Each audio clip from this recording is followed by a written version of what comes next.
Hey guys, to you all are with knowledge stuffs, and in this video we will be learning physical quantities and measurements, so it's quite interesting topic. But now let's get to our topic. Okay, now what basically are quantities? In science, quantitative measurements are often used because they are objective, precise, and can clearly be communicated. In everyday activities and scientific inquiry, we often need to make estimations as well as accurate measurements of quantities such as length, area, volume, mass, and time. I agree. For example, measuring temperature with a thermometer. So basically, quantities are things which are accurate and they are measured with specific, what to say, they are measured with their specific instruments. For example, we measure the bukhar, the fever with a thermometer. Okay, so it's all like that. But what are qualitative measurements? Qualitative measurements are not accurate, is basically an estimation, or we could say it describing. For example, a person estimating the weight of the child, no weight machine used. So basically, as I told you, here a person is measuring the temperature with a thermometer, but in sometimes when people aren't having thermometer, they just put their hand on child's forehead or on child's neck and they just check that out, and they just tell that they are having fever. Okay,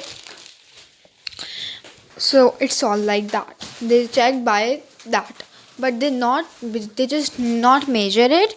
They can't have an accurate measurement. They can't tell that whether the temperature is 100 degrees celsius, 101 degrees celsius, or 100 Fahrenheit, or all like that. You understood? I hope.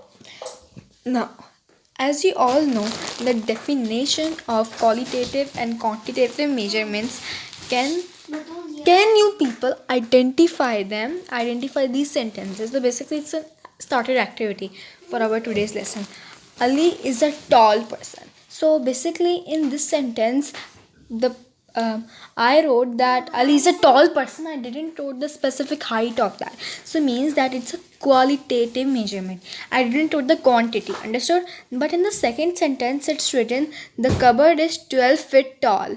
Means I wrote the specific measurement, the specific quantity. Means that the cupboard is 12 feet tall. Means it's a quantitative measurements. It's having quantity.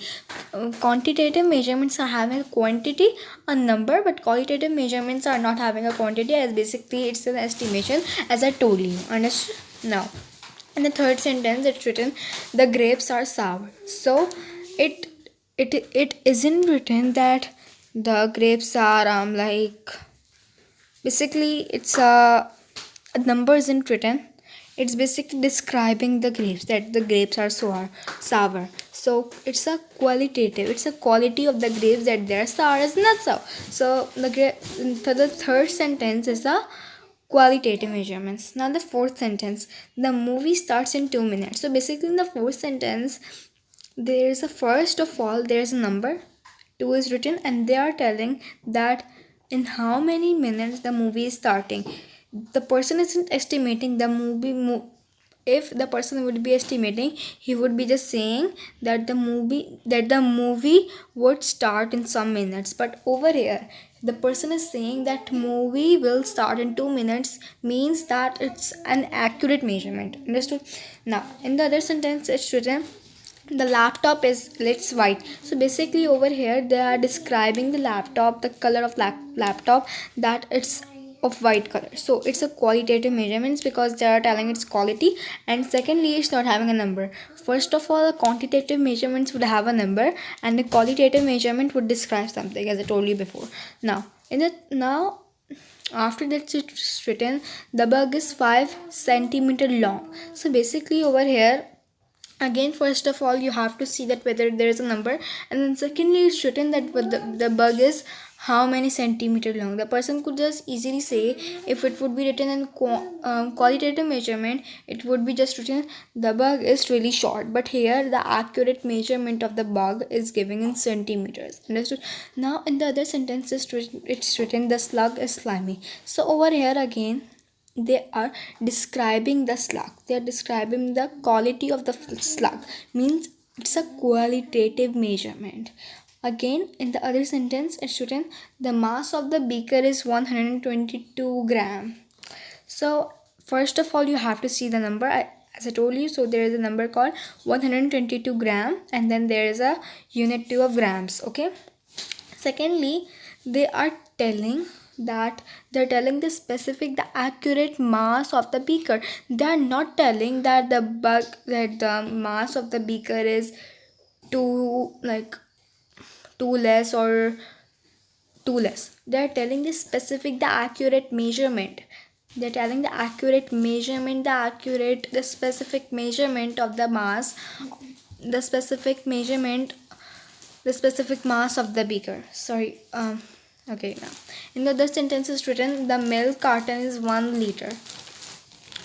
Okay, so over here, first of all you have to see a number which is 1. So now you can identify that it's a quantitative measurement. But secondly, it's also saying that it's giving the whole, like the whole bottle of the milk, that how many, like well, this is the quantitative measurements as it's having a number. Now again, the car is like, again over here they are describing the quality of the car, they're describing the car, they're describing the color of the car. That's why it's a qualitative measurement. So now I hope that you all could easily understood that a qualitative measurement describes something. A qualitative measurement is not accurate, it's just an estimation. And a quantitative measurement is the specific and accurate number. And in the quantitative sentence there would be a number, and in the qualitative sentence the something would be describing the thing you're talking about. For example, here the car is black, so the black color describing the car. Understood? I hope so. Now let's read this. Physical quantities and SI units. The physical quantity is a quantity which can be measured and used in the mathematical equations of science and technology. Are lengths, area, volumes, mass, and time physical quantities? Yes, they all are in physical quantities because the area has a specific unit, has a specific unit of square. Length has specific units, for example centimeters, and volume has a specific unit called liter in millimeters, and mass is a specific unit of kg. Understood? So in the past, methods of measuring physical quantities were inaccurate, as I told you, and different units of measurement were used in different parts of the world, as I told you. So basically, in past times, there weren't thermometers, there weren't like weight machines, there weren't balance to give the things, there weren't a clock, there weren't a vernier caliper or a measuring scale to measure things. So what the people do, for example, if a woman wants to give bath to her children, so what she did, that she puts her elbow in the water and check that whether the water is cold, moderate, or hot. So if the water is moderate, so she just puts her child in the bucket in the bath right away. Now at past times there weren't there weren't weight machines, there weren't balances. So what do when the traders come and they trade, and the people ask for gold, basically when someone comes to attend a place of someone, so he usually comes for trading, and he says, give me 12 cattles and I will give you 10 gold coins. So it's like that. So but when they are just using a lot of shepherd, when they're having a lot of cattle that trading that, so of course the person would need a lot of gold, isn't that so? So the people made that one short bucket is used for one, I mean they for measuring things, for giving things. They used a bucket and they just say one bucket for two, one bucket for two sheep, and then like two buckets of gold for 10 sheeps, or like that, understood? Now in the past times there weren't what to say measuring tapes, so what they use a specific measurement called hand span. It was like that: one hand span, two hand span, and three hand span. Okay, so I hope you are understanding it. Now in the other picture is hourglass. So basically past times there weren't clocks, we can't measure the time, so what the people do is they took a glass. Hourglass is basically a glass from which they put a liquid into one side, and when the whole liquid comes from a thin and narrow tunnel, then 1 hour goes. This was their system. And then in this picture a person came to buy something, and there isn't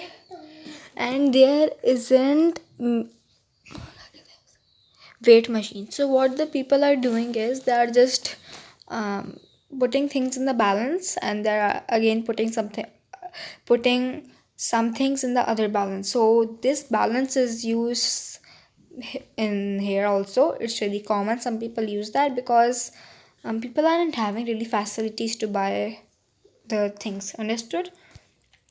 Now let's read this page. Let me zoom it a bit. Yes. When they measure something, you are actually finding out how many standard units there are in it. The metric system of units is the standard of measurement. It's convenient to use because in the metric system, units of different sizes were related by powers of 10. Agreed.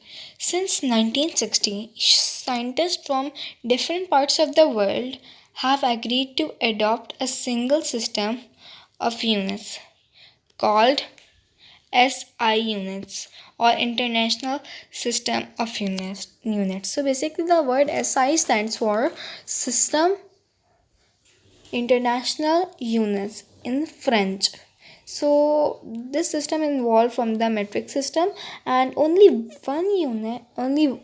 SI units should be used in science, as this is the international standard. What do you think about what would happen if people were to use different system of units in their communication?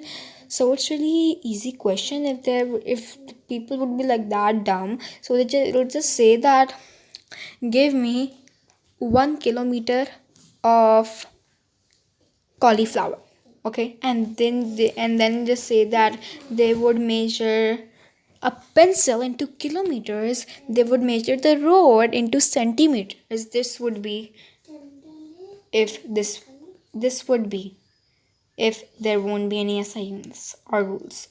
Okay, now table 2.1 shows 5 common physical quantities there corresponding SI units and symbols. So basically these are some really important SI units of length, mass, time, temperature, electric current. So let's treat it.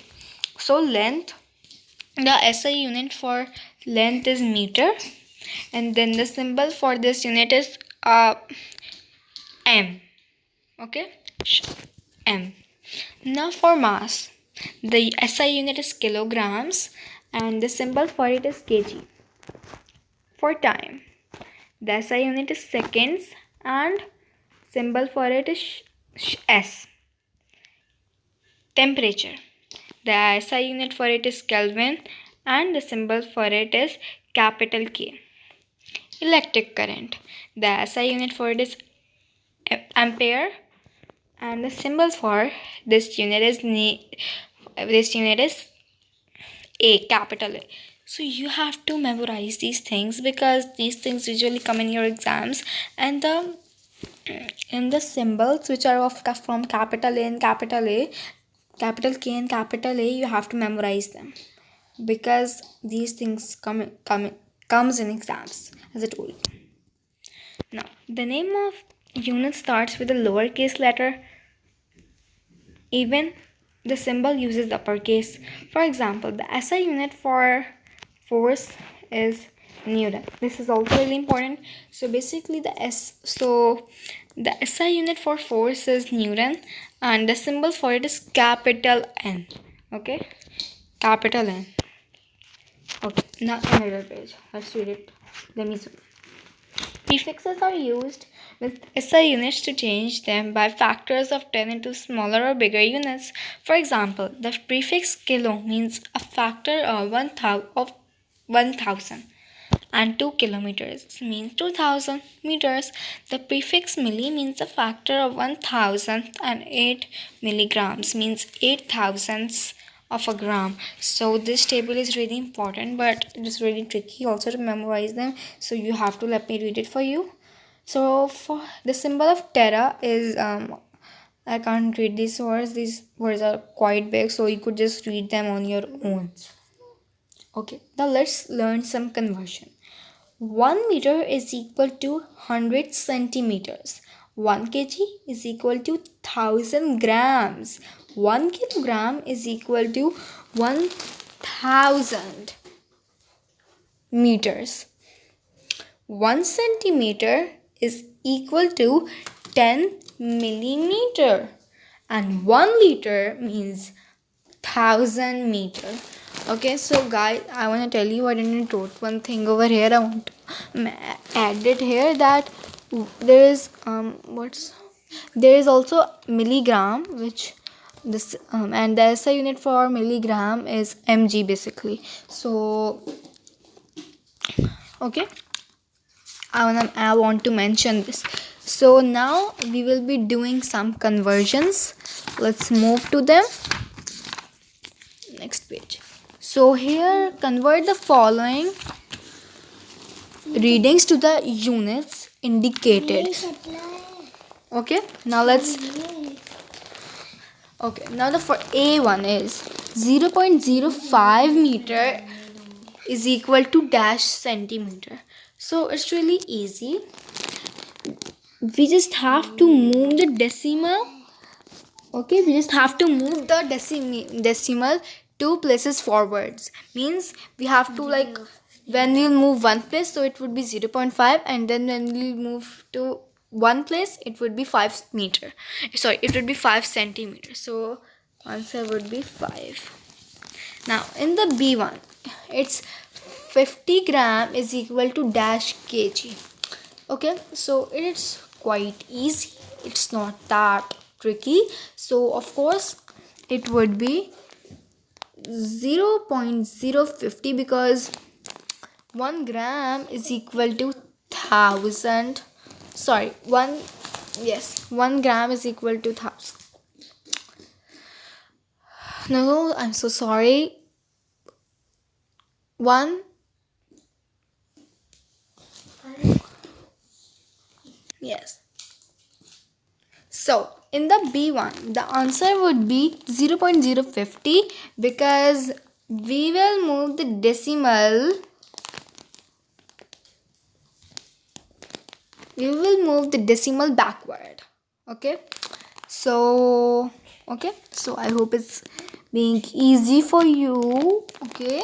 I hope it's easy. Now in the C part, it's written 25 millimeter is equal to dash kilometers. Okay, 25 millimeter equals dash kilometers, as we did in the previous slide. 1 millimeter is equal to 100 centimeter, and we also did that we also did that 1 kg is equal to 1 kilometer is equal to 1000 meter. So it's again like that. If the equation is like that, then we have to divide the thing with 1000. Okay, so when we will move, so this is the number 25, and as you all learn in maths, and when a number is not having decimal, the number is having the decimal after the last number. So now let's move this number 3 places backwards. 1 place, 2 place, 3 place. So now the answer is 0.025. So now our answer is 0.025 kilometer. Understood? Because when we are converting a shorter unit into a bigger unit, we divide, and when we are converting a bigger unit into a shorter unit, we multiply, because the unit gets bigger and the value increases. So that's how. So the key points in this chapter are: physical quantity is one that can be measured and used in the mathematical equations of science and technology. The SI units are the standard units used worldwide. Prefixes such as milli, centi, and kilo are added to an SI unit to form smaller or larger units. Understood? So guys, this was the video for today, and I want to tell you a really important thing, that from now on I will be teaching you people chapters, and before starting a chapter I will be posting a video. I will be posting a trailer for that. So I posted a trailer for physical quantities and measurements, so we are done with the half part of the chapter. So our next topic in this chapter, our next topic would be measuring length. So don't forget to see that and stay tuned. Okay, so have a good day. Bye bye. Stay home, stay safe, and see all my videos. Take care of yourselves. And subscribe my channel, click the bell button, share it with your friends, your needs, best friends, and normal friends. Like my video, share it. Thank you. Bye bye.